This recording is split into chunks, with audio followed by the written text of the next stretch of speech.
Luke chapter 10, verse 38 down to verse 42. Okay, if you dare, say amen. Amen. Okay, akong basahon ang 38, mubasa mo sa 39, then atong dunganon ang verse 42. So, ingon ang pulong sa Dios, now it came to pass, as they went, that he entered into a certain village, and a certain woman named Martha received him into her house.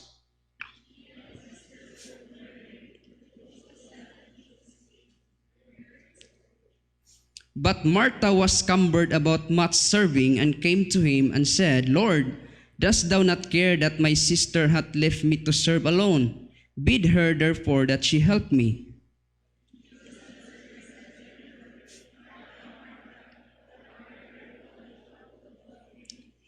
Altogether, verse 42, but one thing is needful, and Mary hath chosen that good part which shall not be taken away from her. Let us pray. Gracious and Heavenly Father, once again, Lord, thank you so much sa imong kaayo sa among kinabuhi. Labaw sa tanan, Ginoo, sa kaluwasan nga imong gihatag, nga mihatag ka na mugbuhi nga paglaom mining kalibutana.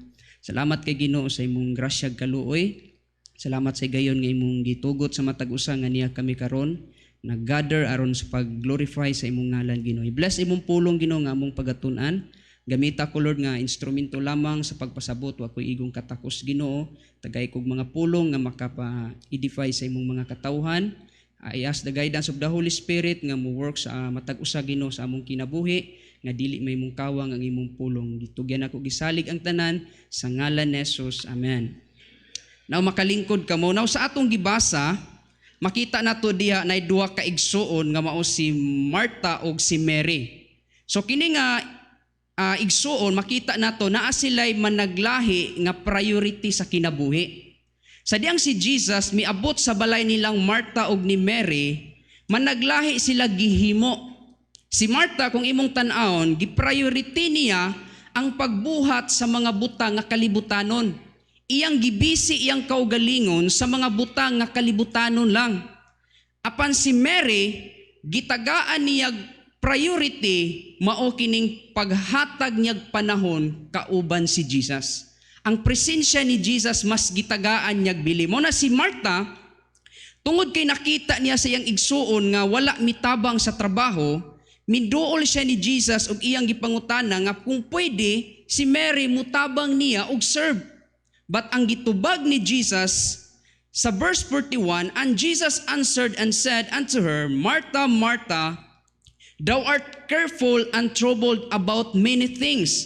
Verse 42, but one thing is needful, and Mary hath chosen the good part, which shall not be taken away from her. Sa ato pa imong makita dere nga mas gi-priority ni Mary kining mga butang nga gitawag eternal. Moto miingon si Jesus, usa sa butang nga napili ni Mary, butang nga dili mawala niya. So atong mensahe nining kahaponon, Christians priority. So unsa may gusto di sa Ginoo sa Kristohanon nga tagaan nimog priority sa imong kinabuhi karon. Kita managlahi tag usay gikabisihan, di ba? Natay mga tagsa-tagsa kabuhat. So usay maunay usay gi-priority nato, but dili day gusto ang Ginoo nga usahay ang atong priority naka-center lang kanunay para sa atong kaugalingon. Gusto pud sa Dios mubuhat ta atong mga butang nga makapag-glorify sa ngalan sa Ginoo. Gusto sa Ginoo karon nga ang atong kinabuhi maplastar or gitawag ma-organize. Matud pa sa 1 Corinthians chapter 14 verse 33. Atong basahon 1 Corinthians chapter 14 in verse number 33. For God is not the author of confusion. Atong timan-an, ang Dios dili siya author sa kalibog, but of peace, and in all churches of the saints. In verse 44, let all things be done decently and in order. Gusto sa Ginoo nga ang atong kinabuhi karon, kung sa una atong kinabuhi hiwi, matud pa nila nga ngit-ngit ang atong pagkinabuhi sa una. Gusto sa Ginoo karon nga ang Kristohanon maplastar ang iyang kinabuhi. Ug walay lain nga maka-organize sa atong kinabuhi, mao ra gyud ang Ginoo. Because God is God, siya mo'y author sa gitawag order. Order ang atong Ginoo. Unsa may timailhan nga or unsay mga assurance nga ang atong Ginoo order. Kung imong tan-awon ang paghimo sa Ginoo sa kalibutan. Di ba ang paghimo sa Dios sa kalibutan makita nimo order. Kung imong tan-awon ang planet, wala sila nagbangga. Naa sila kaugalingong access. Naa sila kaugalingong orbit nga mo'y ilang kanunay gisunod because ang naghimo ni ana order mao ang Ginoo. Then kung imong tan-awon bisan sa atong pagkatao, di ba kung mutan-aw tas tong kaugalingon, ang paghimo pud sa Dios sa tao order. Ngano atong matawa man sa lubot? Di ba? Tungod kay ang Dios order. So ang gusto sa Ginoo karon, humanta maluwas nga ang atong kinabuhi pod mahimong plastar, mahimong matarong para unsa man aron magamit ta sa Ginoo. So kung luwas ka ining kapunon, in 2 Corinthians 5:17, ingon diya, therefore if any man be in Christ, he is a new creature. All things are passed away, behold, all things are become new. Giusab sa Ginoo atong kinabuhi. So gusto sa Ginoo, ma-change ang atong priority karon. Kung sa una wala tay pagtagad sa panahon sa Sunday, kung sa una ang ato rang kaugalingon, gusto sa Ginoo karon muhatag na tag prioridad diya sa Ginoo. So dili gusto ang Dios nga humanta maluwas nga maulawan ang Dios sa atong kinabuhi. O kinahanglan ang atong kinabuhi mahimo yung blessing ngadto sa uban.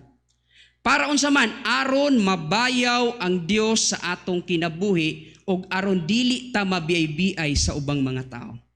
Muna ingon sa Bible sa Luke chapter 14 verse number 28, Nadia, for which of you intending to build a tower sit it not down first and count it the cost whether he have sufficient to finish it. Verse 29, lest haply after he hath laid the foundation and is not able to finish it, all that behold it begin to mock him. Verse 30, saying, this man began to build and was not able to finish. Verse 31. Verse 30 ra taman. Kung imong tan-awon diha, nay usa ka tawo nga nagbuild siya og balay pero wala siya nang wintadaan nga kung ang iyang balay mahuman ba niya? So ang Kristohanon di ay kinahanglan sa imong kinabuhi kabalo ka nga magkinabuhi isip Kristohanon. Aron ang mga tawo nga maglantaw sa atong kinabuhi makita nila si Kristo nga ni kanato. Kaya nga naman, ang tao, kung ilang makita sa tuwa, every Sunday, gasimba ta, gaapil tag Bible study, kung nakita nila nga walay kausaban ng atong kinabuhi, ang mga tao, mubiay-biay na to. Miingon sila, simba man nagbaptis, palahubog ng gyapon. Simba man na, pero usog man gyapon mamalikas. Di ba? Maulawan ang Ginoo sa atong kinabuhi. So gusto sa Ginoo karon nga ang atong kinabuhi mahimo yung blessing ngadto sa uban. Now imo makita ang mga katawhan sa Dios sa James chapter 1 verse 22. Gipasabot ni James diha, James chapter 1, but be doers of the word and not hearers only, deceiving your own selves. Verse 26. If any man among you seem to be religious and bridleth not his tongue, but deceiveth his own heart, this man's religion is vain. Verse 27, pure religion and undefiled before God and the Father is this, to visit the fatherless and widows in their affliction and to keep himself unspotted from the world. Kung imong tan-awon, ang mga katawhan sa Dios ani nga panahon, sa kuan pa, mi backslide. Ang ilang kinabuhi, wala na gyud nagsubay sa pulong sa Ginoo. Mi claim sila nga mga believers, but wala makita sa ilang kinabuhi. Moto sa chapter 2 verse 20, ingon si James, but wilt thou know, O vain man, that faith without work is dead. Ang gipasabot ni James niani, dili ang kaluwasan, kundili ang resulta sa atong kaluwasan. Nakita niya ang mga Kristohanon, they are claiming nga mga believers, but ang ilang pagkinabuhi sukwahi na sa pagkabubuton sa Ginoo. Moto miingon si James, kung tinuod mo nga magtutuo sa Dios, ipakita ang iyong pagtuo uban ang inyong maayong buhat. Dili atubangan sa Dios kundi atubangan sa tao aron ma-recognize ta, ma-identify ta nga tinuod tang mga iya sa Ginoo. Amen? Kay kini atong kinabuhi dili ra man ni sa kuan ra nga gitaytulan ka nga Christian pero dili day sa tinuod nimong pagkatao. Kay ang tinuod nga Christian mga tao na nga tinuod nga naay Kristo sa iyang kasing-kasing. Na unsa may mga butang nga kinahanglan tagaag priority sa Kristohanon. Number 1, prioritize God's kingdom. Amen? Ang gusto sa Ginoo karon nga ang Kristohanon tagaan gyud dakong priority ang Ginoo. It means you put God first sa imong kinabuhi or sa atong kinabuhi. In Matthew 6:33, but seek ye first the kingdom of God and His righteousness, and all these things shall be added unto you. Ang Dios dili gyud maka-change sa atong kinabuhi unless tagaan nimog priority ang Ginoo. Amen? Ang Dios dili gyud siya makagamit nato una kung wala tay panahon diha sa Ginoo. Put God first means siya'y imong top priority sa imong kinabuhi. Especially in our worship. Amen? Kung ang Dios mo'y imong priority, imo gid siyang unahon adlawng Domingo. Dili gid nimo siya ibaylo sa gitawag kalibutanong kalingawan. Dili gid nimo siya ibaylo og kanang kaligo sa dagat. Dili gid nimo siya ibaylo nga dili ko mosimba karon kay naay dako nga hatag nga kung magtrabaho ko dakog income. Kung imo siyang priority, imo ginang biyaan tanan, dili gid nimo ibaylo sa mga butang nga kalibutan nganuman kay priority nimo ang Ginoo. Amen? Exodus chapter 20 verse 3 and 7. Thou shalt have no other gods before me. Sa giwalin sa atong Sunday school ganina, kung kinsa na gitagaan nimong priority sa imong kinabuhi mao na imong idols. Amen? But ingon ang Bible, dili gusto ang Dios nga naa kay laing Dios nga simbahon. Verse 4, thou shalt not make unto thee any graven image or any likeness of anything that is the heaven above, or that is in the earth beneath, or that is in the water under the earth.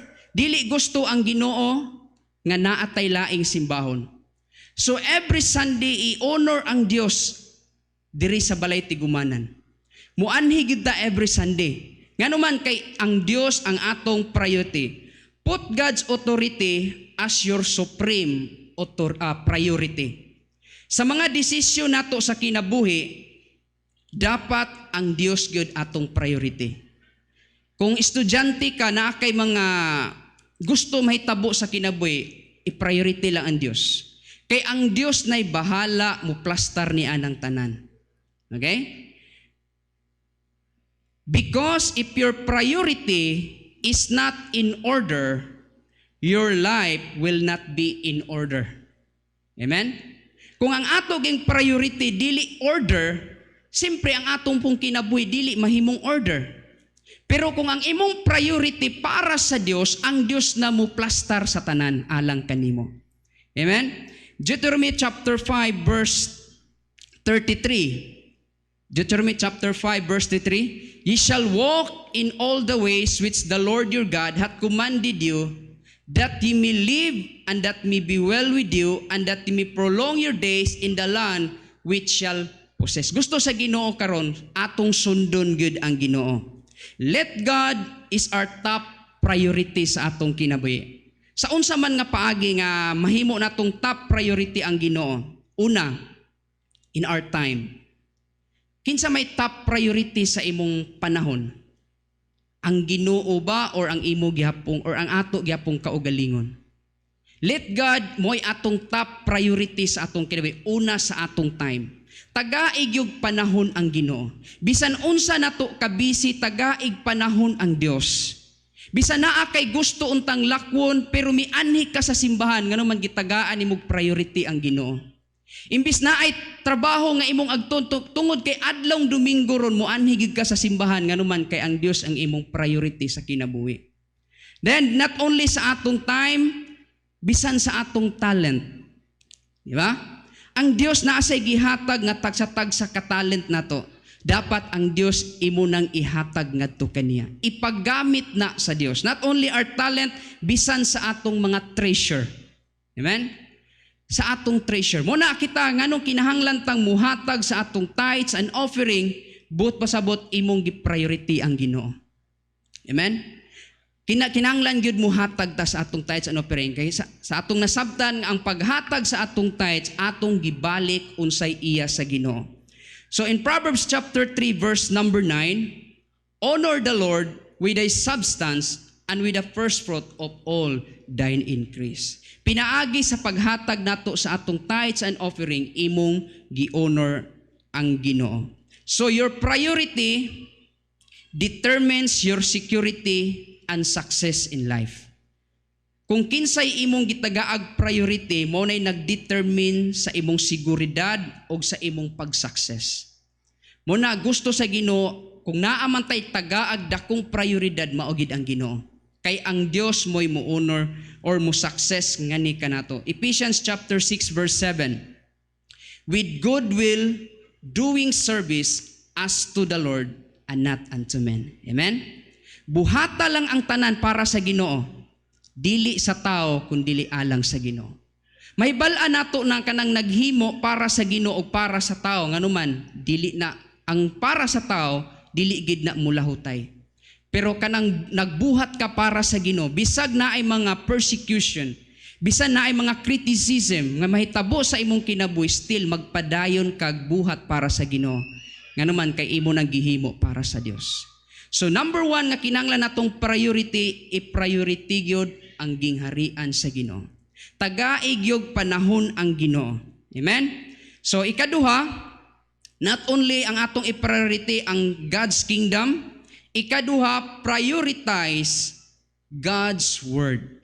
Amen? Prioritize God's word.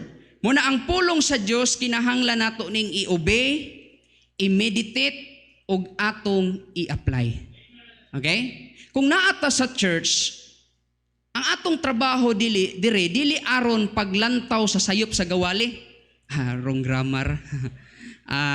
Sayop yung pronunciation.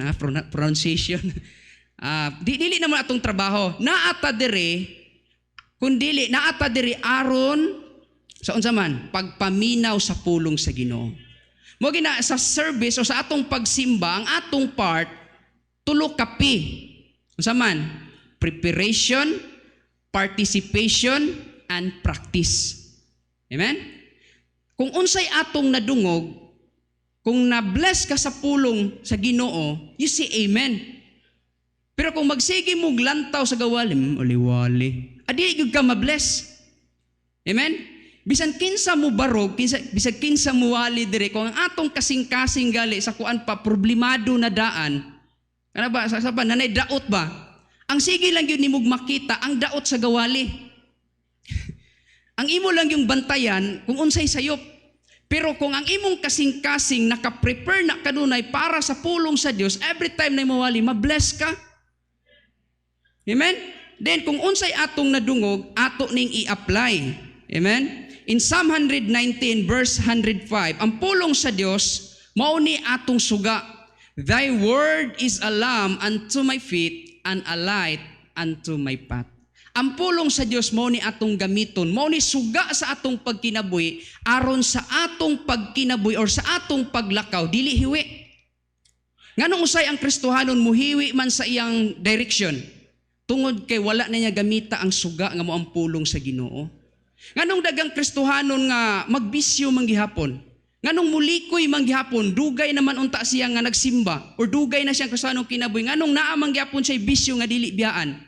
Tungod kay wala niya gamita ang suga, kundi iya kining gisalikway og dili na siya kakita sa iyang direction nga pagagian. But ang pulong sa Dios kung imo ning gamiton suga sa atong pagkinabuhi nga kabalo ka sa dalan nga imong subayon kung kabubuton ba na sa Dios. Amen? Thy word is a lamp unto my feet. Not only Psalm 119 verse 11.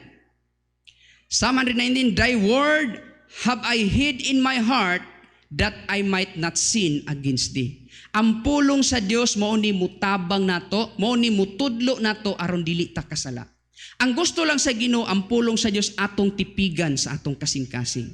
Ato ning tipigan. Kay kung ang pulong sa Dios ato na gining ipalayo sa atong kinabuhi, hinay-hinay ka, mahulog ngadto sa pagkasala. Our priority should be like Mary's priority. Di ba? Sa atong gibasa, si Mary, gitagaan gunyag panahon ang pagpaminaw sa pulong sa Ginoo. Wala siya nagpatintal sa mga kabisi ining kalibutan or mga material nga butang ining kalibutan, but gitagaan gunyag panahon ang pagpaminaw sa pulong sa Ginoo. Mono ingon si Jesus, usa sa butang nga dili makuha ni Mary, mao kining usa ka butang nga iyang gihimo para sa Dios. One thing is needful, mao kining gihimo ni Mary. Now kung imong tan-awon ang Bible, dunay symbols of the Bible. Unsa maning symbols? Number 1, ang Bible na gipakasama sa usa ka espada, sword. Di ba? Ang Bible, just like a sword, it is called a sword of its piercing ability, operating with equal effectiveness upon sinners. Sa ato pa ang pulong sa Dios, espada nga duhay sulab nga mudulot gyud sa kahiladman sa atong kabukugan. Mo ginainig maigo ka sa wali, masakitan ka nga naman ang pulong sa Dios mo sa imong kasing-kasing, mo dulot gyud. Ang kuyaw di na gyud ka mudutlan, mo bounce na lang ba? Pag ilara na, ako'y labot. Mo na delikado. But ang pulong sa Dios powerful, mo dulot sa atong kabukugan. Not only sword, gitawag pud siya mirror. Unsay purpose? Mo reflect sa atong it reflects the mind of God and the true condition of man. Sa ato pa ang pulong sa Dios mao ni samin. Di ba kung manamin ka, unsay makita nimo imong kaugalingon. Makita nimo kung imong naong nabayhugaw, unsay naa diha. So ang pulong sa Dios gipakasama sa usa ka samin nga makita nimo imong kaugalingon kung nagsubay pa ba ka sa kabubuton sa Dios. Now panamini imong kaugalingon karon, asa naman ta sa atong Kristohanong kinabuhi? Nagsubay pa ba ta sa kabubuton sa Dios? So ibaton, mubalik ta sa pulong sa Dios kay diha nato makita atong kaugalingon. Not only a mirror, gitawag pud siyag seed. Because once properly planted, it brings forth life, growth, and fruit. Ang pulong sa Dios mao ni liso nga kung once nga matanom ni sa atong kasing-kasing, mutubo ni siya og mamunga. Amen? Then not only seed, gitawag pud siyag water. Ang purpose ani mo'y cleansing. Ang pulong sa Dios cleansing sa atong kinabuhi. Mo ni siya gitawag refreshing. Mo'y mo pa-refresh sa atong mga gibati. Mao ni ang pulong sa Ginoo. Then gitawag siya lamp sa atong gibasa ganina, mao ni suga or guide sa atong paglakaw. Then gitawag pud siya precious metals. Unsa man nga mga metals? Silver and gold. Nganuman kana nga mga metals gitawag nag mga precious. Sa ato pa ang pulong sa Dios precious, naay beauty ug naay gitawag value. Amen? Ang pangutana, gi-value ba gihapon nato ang pulong sa Ginoo? Amen? Kumusta man ang atong panahon sa pulong sa Dios? Then not only gitawag precious metal, gitawag pa siya nourishing food. Mao ni siya atong pagkaon aron muhatag natog kusog. Amen? Mao ni atong meat, mao ni atong milk, mao ni atong honey ang pulong sa Ginoo. Amen? Mao ni say muhatag kanatog kusog. That not only a nourishing food, gitawag pud siya hammer. Diba kita mog martilyo? Ang martilyo gigamit na pangdukduk sa lansang aron mulubong. Muna ang pulong sa Dios, dukdukon ta aron ta muhumok. Di ba? Muna kung mawalihan tabot pasabot ginay-hinay kag dukduk aron atong kinabuhi matarong. Amen? Kay usay gahi man tag-ulo. Di ba? Muna naipulong sa Dios, mo'y mo pahumok na to, just like a hammer. Then gitawag pud siyag fire because of it judging, purifying, and consuming abilities. Muna kung makadungog tagwali, muratag ka ng na-purify ang atong kaugalingon. Tungod ka na sa pulong sa Ginoo. 2 Timothy chapter 3, verse 15 to 17. Palihog ko? And that from a child thou was known the holy scriptures, which are able to make thee wise unto salvation through faith which is in Christ Jesus. Verse 16. All scripture is given by inspiration of God and is profitable for doctrine, for reproof, correction, o instruction. Para unsa man aron ta mahimong tarong. Verse number 17, that the man of God may be perfect. Walay lain gyud nga makausab sa atong kinabuhi mao gid ang pulong sa Ginoo. Amen. Mao ni atong instruction, mao ni ang mo correct sa atong mga sayop, mao kining pulong sa Ginoo. Amen. So number 3, butang nga kinahanglan i-priority sa Kristohano not only ang God's kingdom, ang God's word, and the last, prioritize God's guidance and discipline. Okay? Gusto sa Ginoo karon nga tagaan natog priority ang guidance sa Ginoo. Okay? Salamat ta nga ang Dios kanunay nagdisiplina sa atong kinabuhi. Kung imo makita sa Judges chapter 18 verse 5 to 6, ang mga tao nangayo gid sila counsel sa Ginoo. And they said unto him, ask counsel, we pray thee, of God, that we may know whether our way which we go shall be prosperous. Verse 6, and the priest said unto them, go in peace, before the Lord is your way wherein ye go. Kung imong makita, before sila milakaw, before sila mibuhat, una nangayo sila counsel. Sa atong kinabuhi, nanginahanglan tag counsel. Nanginahanglan tag naay mo guide nato. Nanginahanglan tag naay mo tudlo nato. For what purpose? Aron matarong atong kinabuhi. Salamat nga diri na atay pastor nga nahigugma nato. Ako every time si pastori mo tudlo nako, malipay ko.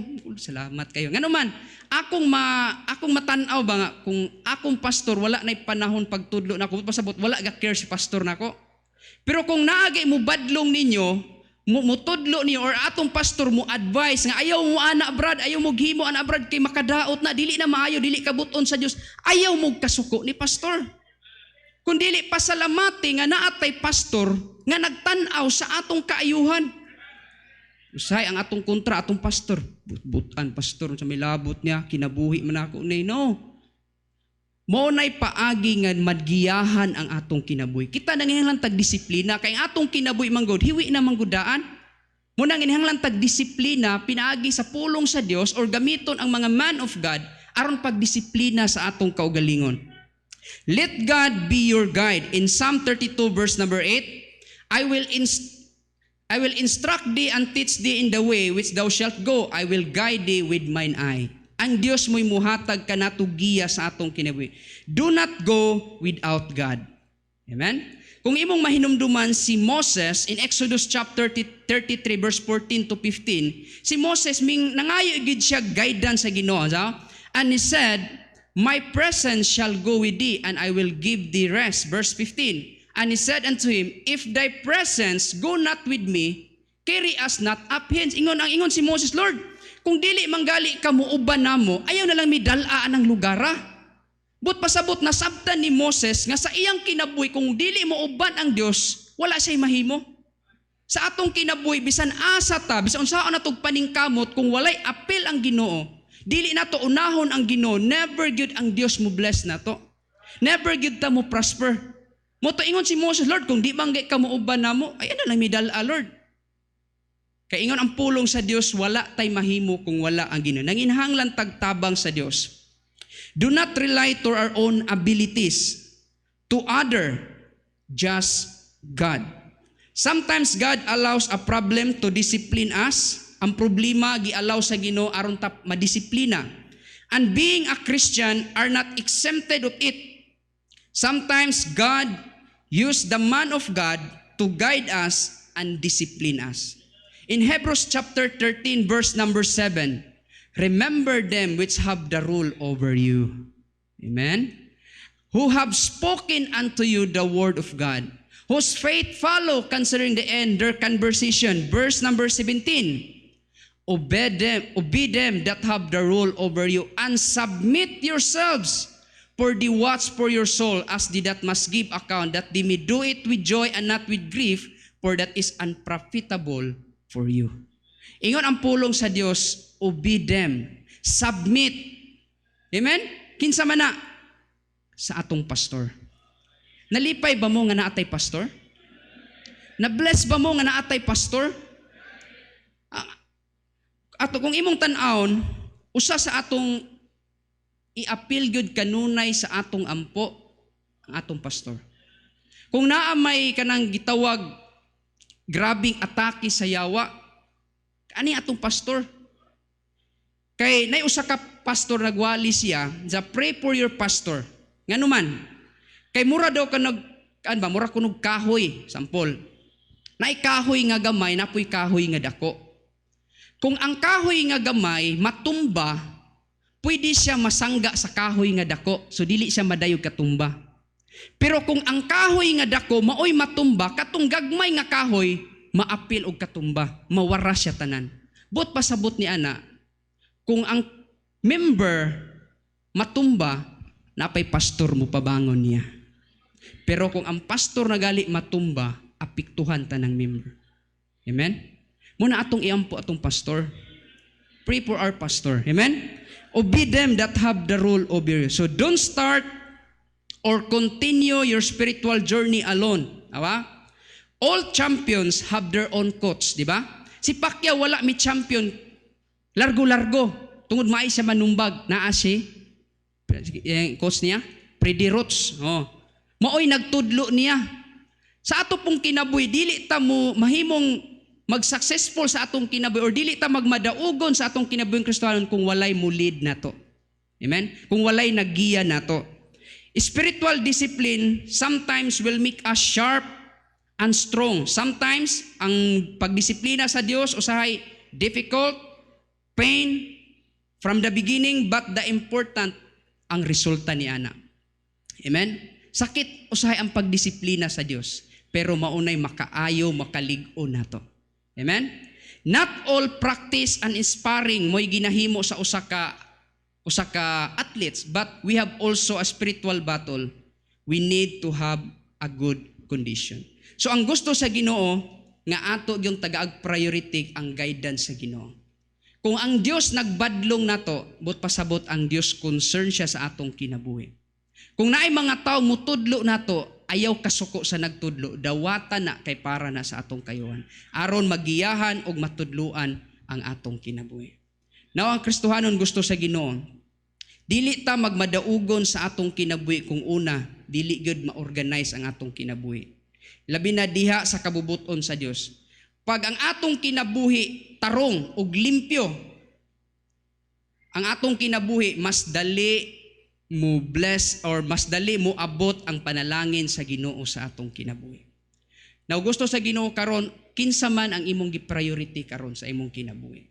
Kung kinsa na imong gi-priority, maunay imong gitagaan og dakong pagtagad sa imong kinabuhi. But kinahanglan atong usabon, tagaan natog priority unsang mga butang para sa Ginoo. Amen? Christians priority number 1, prioritize God's kingdom, prioritize God's word, prioritize God's guidance and discipline. Og pinaagi ni ana ang atong kinabuhi mahimong nindot. Amen? Og ang Dios mo panalangin nato. Og salamat kay sa pulong sa Ginoo, magpray ta. Ginoo, salamat kay sa imong pulong, salamat kay sa imong kaayo, ikaw mag-bless in Jesus name. Amen.